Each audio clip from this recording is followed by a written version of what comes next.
उनके साथ चलने वाले जो नौजवान हैं, दर्जनों नौजवान ऐसे हैं जिनको चेयरमैन के प्रत्याशी, प्रमुख का प्रत्याशी बना के गाड़ियों का काफिला अपने पीछे चलवाए और वो कर्ज में डूब गए हैं।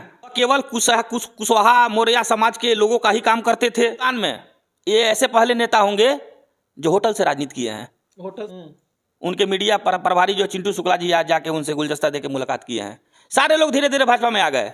दोस्तों, स्वामी प्रसाद मौर्य जब पटरौना के सीट में रहते हुए समाजवादी पार्टी का दामन थाम लिए तो लोगों में चर्चा हो गया कि अब स्वामी प्रसाद मौर्य कहां जाएंगे, क्योंकि पटरौना की जनता उन्हें एक्सेप्ट करती हुई दिख नहीं रही थी।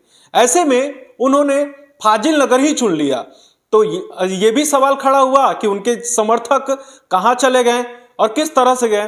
तो आज हम बात करने वाले हैं एक खास मेहमान से, छात्र संघ से राजनीति में आए और समाज सेवा में अपनी भूमिका निश्चित करने वाले और खुद स्वामी प्रसाद मौर्य के बहुत ही करीबी माने जाने वाले सदाशिव मणि त्रिपाठी आज हमारे साथ में हैं। इनसे हम बात करेंगे और उन पहलुओं पर भी बात करेंगे जो अभी तक अनछुए रहे हैं। स्वागत है। धन्यवाद। तो सबसे पहले तो सवाल यही है कि भाई, आपको माना जाता था कि जहां स्वामी प्रसाद मौर्य वहां पर सदाशिव मणि त्रिपाठी का नाम लिया जा रहा था, तो आप तो यहीं रह गए। सही बात है। जब स्वामी प्रसाद मौर्य जी कुशीनगर में आए थे, उनको कोई पूछने वाला नहीं था। यहाँ के नौजवान, यहाँ के नेता, हमारे गार्जियन प्रदीप जायसवाल जी के नेतृत्व में हजारों गाड़ियों के साथ उनका हम लोगों ने स्वागत किया था। और स्वागत करने के बाद स्थापित करने का काम हम लोगों ने कुशीनगर में किया था। लेकिन उनकी इरादे ठीक नहीं थे। वो विपक्ष की राजनीति किए, उसमें कुछ नहीं कर पाए विधानसभा में, और बोलते रहे कि हम विपक्ष में हम क्या करेंगे। उसके बाद इन्होंने भाजपा का दामन पकड़ लिया। हम लोग इनके साथ भाजपा में गए। भाजपा में जाने के बाद 5 साल में इनकी उपस्थिति पटरौना विधानसभा में नगण्य के बराबर थी। जनता में आक्रोश हो गया। लोग भला बुरा कहना शुरू कर दिए। 2 साल के कोरोना काल में इन्होंने 2 से 3 बार ही आए होंगे। अच्छा, जब ये बात आप कह रहे हैं कि जैसे लोग आपको पर्याय मानते हैं कि भाई स्वामी प्रसाद मौर्य के बहुत ही क्लोज रहे हैं, उसके बावजूद उनका ना आना या फिर विकास कार्यों में भूमिका जो भी रही, उससे आप ये कहना चाहते हैं कि आपका दम घुट रहा था उनके साथ? हाँ, एकदम दम घुट रहा था। वह लोगों को पहचान के काम करते थे। वह केवल कुशवाहा मौर्य समाज के लोगों का ही काम करते थे। अन्य लोगों को वह इग्नोर करते थे। हम लोग जब जान गए, उनकी मंशा को भांप लिए, तो हम लोगों ने अपना दूरी बना लिया। जब दूरी बना लिए तो उनकी बहुत ही खराब स्थिति आ गई पटरौना विधानसभा में। यहाँ तक कि विकास के नाम पर वो कुछ नहीं कर पाए। पटरौना में सबसे भीड़ को लेके एक बाईपास की जरूरत थी। कई बार हम लोगों ने कहा कि बाईपास रोड बनवा दिया जाए। बाईपास रोड तो बना, लेकिन ऐसे जगह बना है, ऐसे जगह बनने जा रहा है जिसका कोई मतलब नहीं है। पटरौना में और भी क्या विकास देखते हैं अभी? जैसे हम देखें कि अन्य मुद्दे देखा जाए कि विकास के लिए कुशीनगर पटरौना की जनता एकदम से इग्नोर ही उनको कर दी थी। और जैसे कि बस स्टैंड का मुद्दा हुआ, बस स्टैंड पे कहा जाता है कि लगातार 12 साल से 15 साल से वो लेटर ही लिखते रह गए, कुछ निस्तारण नहीं हुआ। वो कभी प्रयास ही नहीं किए। केवल लेटर लिखते हैं, प्रयास नहीं करते हैं। मन में क्या चल रहा था वो खुद जाने। उन्होंने विकास के नाम पर कोई प्रयास नहीं किया है। विकास के मुद्दों पे वो केवल लेटर लिख देते थे और फेसबुक पर चलवा देते थे। यही उनका काम था, यही विकास था। तो कभी इस संबंध में बात नहीं होती थी कि विधायक जी, अगर केवल लेटरबाजी अगर होती रहेगी तो जनता तो एक दिन तो पहचान ही जाएगी ना? जनता तो पहचान गई भैया। सबसे बड़ी बात है कि उनके साथ चलने वाले जो नौजवान हैं, दर्जनों नौजवान ऐसे हैं जिनको चेयरमैन के प्रत्याशी, प्रमुख का प्रत्याशी बना के गाड़ियों का काफिला अपने पीछे चलवाए और वो कर्ज में डूब गए हैं। उनका किस्त नहीं जमा हो पा रहा है। ये सवाल हम लेने वाले थे आपसे कि जैसे कि खुद स्वामी प्रसाद मौर्य, कई बार मंचों से ऐसा लगता था कि वो खुद नगर चेयरमैन बनाने की हैसियत रखते हैं, किसी को विधायक बनाने की हैसियत रखते हैं। तो वो सब चीजें अब समीकरण, हमने तो यह पहला नेता इनको देखा कि जो एक बार में 10-10 चेयरमैन बनाते थे। 5-5 प्रमुख बनाते थे अच्छा, एक ही जगह से। वो तो पीछे से पीठ थपथपा देते थे कि चलो भाई तुमको चेयरमैन बना देंगे, और लोग गाड़ी घोड़ा लेके पीछे चलने लगते थे। तुमको प्रमुख बना देंगे, लोग गाड़ी घोड़ा लेके पीछे पीछे चलने लगते थे। अच्छा, ये बातें हम अभी तक लोगों के मुंह से सुन रहे थे कि स्वामी प्रसाद मौर्य के जाने के बाद से बहुत सारे लोग कर्ज में आ चुके हैं। चूंकि आप बहुत ही क्लोज रहे हैं, उन लोगों से भी संबंध रहा है जो उनके साथ में हमेशा रहे हैं। वो सब बेरोजगार रो रहे हैं, अपनी पीड़ा को कहीं कह भी नहीं सकते हैं, अपनी पीड़ा को कहीं कह भी नहीं सकते हैं, और उनके साथ जाने वालों की क्या बात करेंगे। हमको तो लग रहा है 1-2 लोग कहीं गए हों, नहीं तो आज ही कुंवर आरपीएन सिंह के दरवाजे पे उनके मीडिया प्रभारी जो चिंटू शुक्ला जी आज जाके उनसे गुलदस्ता देके मुलाकात किए हैं। सारे लोग धीरे धीरे भाजपा में आ गए, कोई उनके साथ नहीं गया है। 1-2 लोग कहीं गए होंगे तो गए होंगे, हमको तो नहीं लग रहा है कोई गया है उनके साथ। तो ये लोग तो बहुत परम भक्त हुआ करते थे, और आप भी उसमें शामिल। नहीं, हम लोग भक्त हुआ करते थे, जब बाद में हम लोग देखे कि उनकी रवैया ठीक नहीं है तो हम लोग कहाँ पीछे पीछे उनके जाएंगे। नहीं, जैसे शुरुआती दौर में देखा जाए कि बसपा में जब रहते हुए आप लोगों ने उनको ज्वाइन करा, यहाँ पर आए, यहाँ पर साथ साथ घूमा। बसपा के बाद उन्होंने भाजपा ज्वाइन किया तो आप लोगों ने भाजपा ज्वाइन कर लिया, लेकिन आपने डायरेक्ट छोड़ दिया। क्या किया, मजबूरी थी छोड़ना। उनके साथ रहने से कोई फायदा नहीं है। जब वो सरकार से लड़ेंगे, कुछ काम करेंगे ही नहीं, केवल चिट्ठी वाले नेता रह गए हैं और केवल कुशवाहा समाज और मौर्य समाज की बात करेंगे, तो हम लोग क्यों रहेंगे? हम लोग नहीं रहेंगे। क्या लगता है, समाजवादी पार्टी में जाने के बाद से फाजिलनगर से लड़ रहे हैं चुनाव, कुछ फायदा होने वाला है या फिर नुकसान होगा? फाजिलनगर की जनता उनको जवाब दे देगी और ढूंढ रही है, और भागे भागे फिर रहे हैं। वो फाजिलनगर से भागे भागे फिर रहे हैं, फंस चुके हैं, जाल में फंस चुके हैं, समाजवादी पार्टी के जाल में फंस चुके हैं।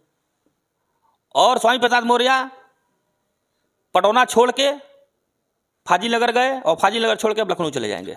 बताया जा रहा है कि स्वामी प्रसाद मौर्य खुद जब सपा ज्वाइन कर रहे थे तो कुछ डीलिंग हुई थी, उनके बेटे को स्थापित करने की बातें भी कही गई थी, उनके बेटे को भी सीट नहीं मिली, तो उस पर क्या कहेंगे? ये ऊपर की राजनीति है, उसमें हम लोग कुछ नहीं बोल पाएंगे। हम लोग बस यही जानते हैं कि जो जैसा करेगा वैसा भरेगा। उन्होंने जैसा पटौना की जनता के साथ किया है वैसा वो फल पा गए, और पटौना के जो कार्यकर्ता हैं वो फाजिलनगर में जाके बताएंगे कि इन्होंने कितना विकास कराया है। इन्होंने विकास यही कराया है कि भारतीय जनता पार्टी की सरकार में इनके कैबिनेट मंत्री रहते हुए इनके विधानसभा के अंदर जो बिशुनपुरा ब्लॉक का ब्लॉक प्रमुख गोल्डी जायसवाल था वो अविश्वास होकर गिर गया। ये कुछ नहीं कर पाए। इनकी यही ताकत है, इनकी यही ताकत है। कैबिनेट मंत्री रहते हुए अपने प्रमुख को नहीं बचा पाए, यही इनकी ताकत है। तो बड़ी बात है, सीधे आपने चैलेंज कर दिया है कि वही उनके जो कहा जाता था चेयरमैन बनाने की हैसियत रखते हैं सब चीजें, और सीधे आप बता रहे हैं कि ब्लॉक प्रमुख का भी अविश्वास हो गया। चेयरमैन बनाने की हैसियत नहीं रखती थे, वह लोगों को लड़ाने का हैसियत रखते थे।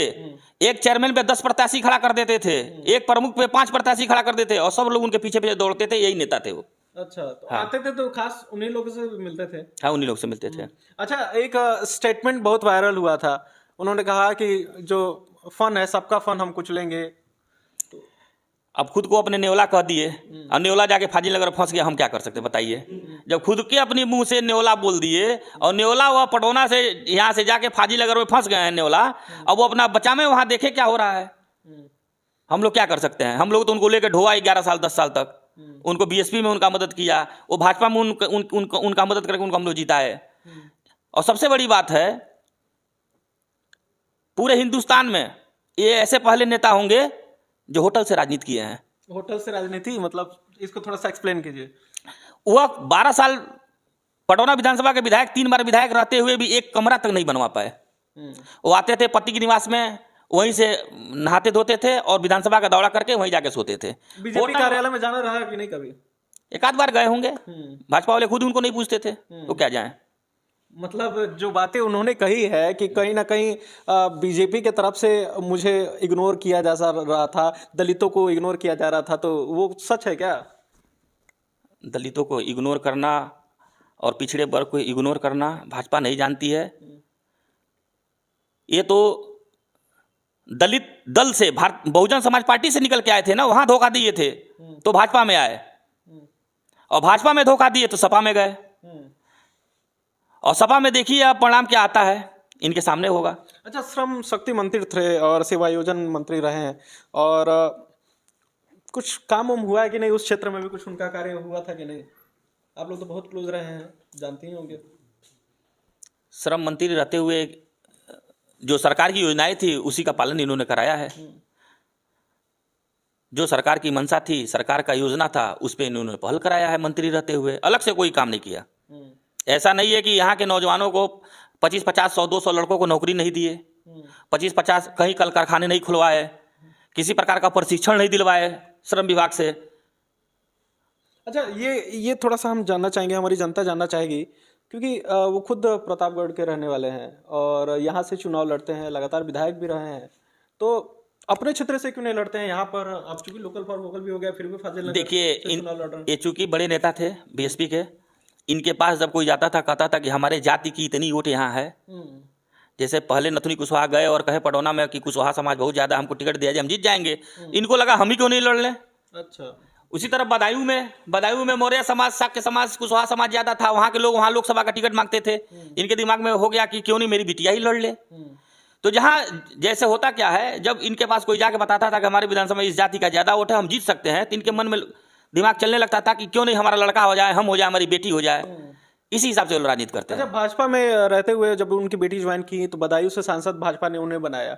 अब क्या है कि अब वो भाजपा भी नहीं छोड़ पा रही हैं, अपने पिता के समर्थन में भी नहीं आ पा रही हैं, और खुद उनका कहना है कि भाजपा उनके पिता का विरोध भी नहीं कर सकती हैं, तो उनका राजनीति उनका पारिवारिक मामला, हम लोग इसमें क्या बोल सकते हैं। हम लोग यही जानते हैं कि भाजपा की पूर्ण बहुमत की सरकार आ रही है और यह पार्टी छोड़कर बहुत भारी गलती कर चुके हैं, जो 10 मार्च को दिखाई दे देगा। तो 10 मार्च को दिखाई देने का वादा कर रहे हैं, और बहुत ही खास लोग हैं जो इस समय स्वामी प्रसाद मौर्य का इस समय विरोध कर रहे हैं। पडरौना की राजनीति में स्वामी प्रसाद मौर्य का कहीं ना कहीं काफ़ी ज़्यादा विरोध रहा, जिसका उनको सेंस रहा और वो फाजिल नगर शिफ्ट हो गए। तो 10 तारीख के बाद से क्या कुछ परिणाम होगा, जनता उनको कितना हद तक फाजिल नगर की जनता एक्सेप्ट कर पाएगी या नहीं कर पाएगी, ये तो आने वाला वक्त बताएगा, जिस पर हम अपनी कवरेज आपको दिखा देंगे। बहुत बहुत शुक्रिया हमारे साथ जुड़ने के लिए। जय हिंद।